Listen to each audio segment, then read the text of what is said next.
I was getting ready to go to my mother-in-law's funeral when I got a surprising call. The person on the other end told me not to come and instead go back to my parents' house in the countryside. Confused but following orders, I went back home to the rural Midwest where I grew up. Later, my husband explained that his sister, Jessica, who he hadn't talked to in a long time, had shown up. Jessica's first words after hearing about our mother's death were about the inheritance she'd get. I couldn't believe she was thinking about money at a time like this. I decided to stand up for my mother-in-law's memory and confront Jessica. We argued a lot, and in the end, she ended up in jail. My name is Kristen, and I'm just a regular housewife. My husband, Charles, works at a company, and we're usually pretty happy together. I know a lot of women struggle with their in-laws after getting married, but I've been lucky. I had a great relationship with my mother-in-law, Charlotte. Kristen, what do you think of this cardigan? I needed it thinking it might suit you. For me? Thank you. It's adorable, and your knitting is really impressive. I'm glad you like it. The wind is getting chilly, so be careful not to catch a cold. Absolutely. Hey, if it's all right with you, could you teach me how to knit sometime? That's how it went.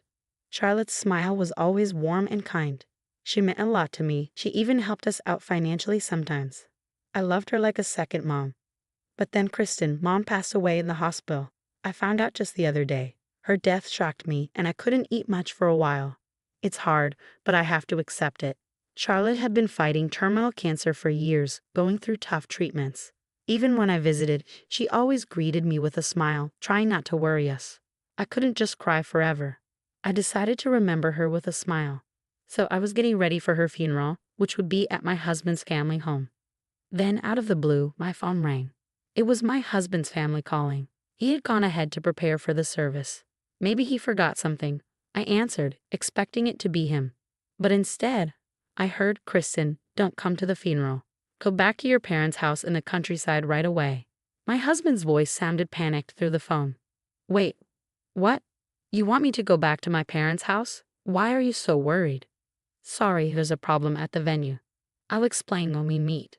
I was confused. What problem? He seemed really flustered, which was unusual. Okay, calm down.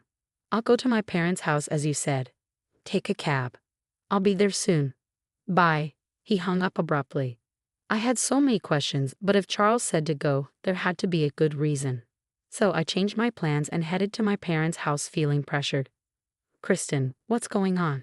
Isn't today Charlotte's funeral? Come inside first, and I'll explain. When I told them what happened, they were just as confused as I had been. But we couldn't discuss much without Charles. We waited anxiously for him. About an hour later, he rushed in. Kristen, are you okay? I'm fine, but what happened to your hand? I noticed my husband's hand was wrapped in a bandage. He touched it with a pained expression and began to explain what had happened at his parents' house. Turns out, my husband has an older sister named Jessica, who's caused trouble for the family since she was young. She's had lots of problems with the police. Despite all this, his mom, Charlotte, never gave up on Jessica. She even took responsibility for Jessica's debts, believing she'd pay them back. But Jessica broke her promise and left home. That was the last they heard from her until the day of their mother's funeral. She showed up asking about her inheritance right after Charlotte passed away. My husband was furious. How could she ask about money at a time like this? He told Jessica she was cut off from the family long ago, and to Charlotte, her real daughter was me, not Jessica. What? Kristen? Who's that woman? It's ridiculous if she can inherit and the real daughter can't. Jessica's face turned red with rage upon hearing the truth. She grabbed my husband's phone and stormed out of the house, spewing hostile words. Apparently, she bit my husband during the confrontation, causing his injury. I quickly locked the phone remotely, but it seemed she might have figured out our address and seen Kristen's face in the contacts and photos. Oh my, I can't believe this. I was stunned to hear about my husband's sister for the first time, and it was shocking to know she was such a terrible person. I'm sorry for keeping this from you. It's a family issue. My husband apologized with a pained expression. We were trying to figure out what to do next, trying to comfort my distressed husband. Well, we should probably avoid our city home for a while, just to be safe, he suggested. Is our rural home address secure? Yes, I didn't save it on my phone just in case. We decided to stay at our rural home. As the new day began, the sun rose and the birds sang. I'm heading to work. If anything happens, call me on my spare phone, okay? Have a good day. I waved goodbye to my husband as he drove off, forcing a smile. But inside, I was filled with worry. What if my sister-in-law showed up? What if she tried to harm me? These thoughts kept me on edge. Whenever I closed my eyes, I couldn't shake the memory of Jessica's angry face at my husband's family home. But here in our rural home, life was calm. Days passed without any trouble, and I started to feel more at ease. The worries that had haunted me were fading away, almost gone. If only the problem with my sister-in-law could just vanish. I began to feel hopeful. But then everything changed. Hello, are Charles and Kristen here? That day, a police officer from the local station showed up at our door. What's going on? I asked nervously, sensing something bad. And unfortunately, I was right. Our city home had been broken into, and the police had just been called to the scene. I quickly contacted my husband, and we hurried back together. When we got there, it was chaos. Every drawer was open, like a tornado had hit. Is anything missing? The officer asked. We checked with them inside the house. Thankfully, our important documents and valuables seemed untouched, but a few $100s were gone from our dresser. Also, there have been reports of a suspicious woman hanging around the area lately, the officer added. She was yelling things like, "Come out and pay me back in front of your house." Charles, could that be? I trailed off, already knowing the answer. My husband nodded, confirming my suspicions. We explained the situation with Jessica to the police. The police handled the situation with the disrupted funeral, the stolen phone, and my husband's injured hand quite efficiently. It helped that we had already reported the phone incident to them. We had to give a detailed statement at the police station and didn't return to our rural home until it started to get dark. Thankfully, the burglar was caught soon after. And as we suspected, it was Jessica, my sister-in-law. The police told us that she had the audacity to stay in a hotel near our house after the burglary. They arrested her while she was casually getting a massage from room service, using the money she stole from us to pay for it all. Even though Jessica admitted to the crime, she was denying the burglary. It seemed that when family was involved, things got complicated. We were called back to the police station. We entered the room guided by the officer, and there sat Jessica, sulking in her chair. Suddenly, she spoke up indignantly, accusing my husband. "Charles, how could you betray your own family like this? It's unbelievable." Jessica showed no remorse. She didn't seem to think she had done anything wrong. She probably acted the same way during the police interrogation. According to her, she didn't break into the house to steal. She claimed she came to discuss inheritance matters. But since we weren't home, she said she had no choice but to break in. Even the money she took was just for her expenses nearby, she argued. In essence, Jessica was blaming us for everything. It was such a selfish and narrow-minded way of thinking. Knowing that such a dangerous person held a grudge against me was frightening. If I had encountered her alone, who knows what could have happened? Just the thought made me shiver. Meanwhile, Charles and Jessica were in a heated argument. "You've got some nerve showing up after all this time and acting like you're part of the family. Give me back my phone," Charles demanded. Fine. I'll give it back. You locked it right away," Jessica conceded. "I couldn't even use it properly, just like you, huh? Besides, family is family, isn't it? Both Mom and I cut ties with you a long time ago.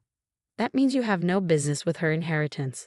Oh, and leaving all her money to a stranger's daughter instead of her own. Was the old hag out of her mind or what?" I couldn't bear to hear such disrespectful words about Charlotte, so I found myself shouting before I even realized it. But Jessica just glared at me, clearly annoyed. "You're that Christian woman, right? The one who stole the inheritance that was supposed to be mine." "No, I didn't steal anything." "What are you talking about?" I tried to defend myself, but Jessica's intense stare made me feel uneasy. I couldn't find the right words. It felt like she could see right through me, and she began to laugh, as if she had won. At that moment, the police officer intervened. "Let's all calm down. It seems there's a lot to discuss, so why don't we have a family discussion first?" He must have decided it was a family matter. "We can talk about the charges and everything else later," he said, bringing the situation under control. Later, we gathered for a formal discussion at my in-laws' house. The living room, filled with tension, was adorned with carpets, and Charlotte's relatives sat around a large table. It was Jessica who spoke up first. "If you give me my share of the inheritance, I'll forgive all the past conflicts. You should thank me for being so generous," Jessica said arrogantly. It wasn't surprising. She hadn't changed in over a decade, so we didn't expect her to change in just a few days. She kept insisting, "Give me the inheritance, drop the charges." But we had no intention of meeting her demands. "We've already explained. You were disinherited, so you're not entitled to any of Mom's inheritance." "Well, then why don't you give me some money after you receive the inheritance?" "There's no way that ridiculous idea is going to happen," my husband said, clearly frustrated. I tried to calm him down before addressing Jessica, trying my best to keep a level head. "Jessica, did you actually read all of Charlotte's will? There was a section about you as well. I'm only interested in the part about the inheritance. The rest is probably just her complaints against me." "No, Charlotte was worried about you. She felt regretful," I explained. "Well, then she should have given me the inheritance even more so," Jessica retorted with annoyance.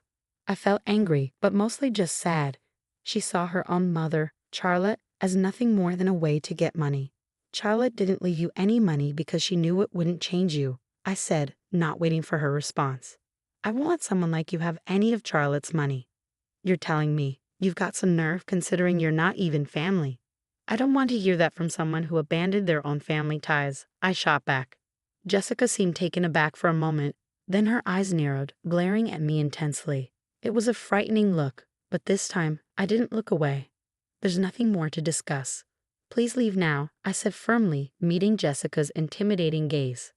Suddenly, Jessica lunged across the table at me, driven by rage or fear. But my husband and other family members quickly restrained her. 10 minutes later, the police arrived and escorted her out forcefully. Throughout the ordeal, Jessica continued hurling insults. But by the time she was placed in a patrol car, she seemed defeated, slumping her shoulders. Later, I learned that Jessica was sent to prison. Our report of the incident was officially accepted. It turned out that Jessica had significant debt from loan sharks, which explained her obsession with Charlotte's inheritance. Regardless, she was expected to have a miserable life behind bars. She just doesn't understand unconditional love.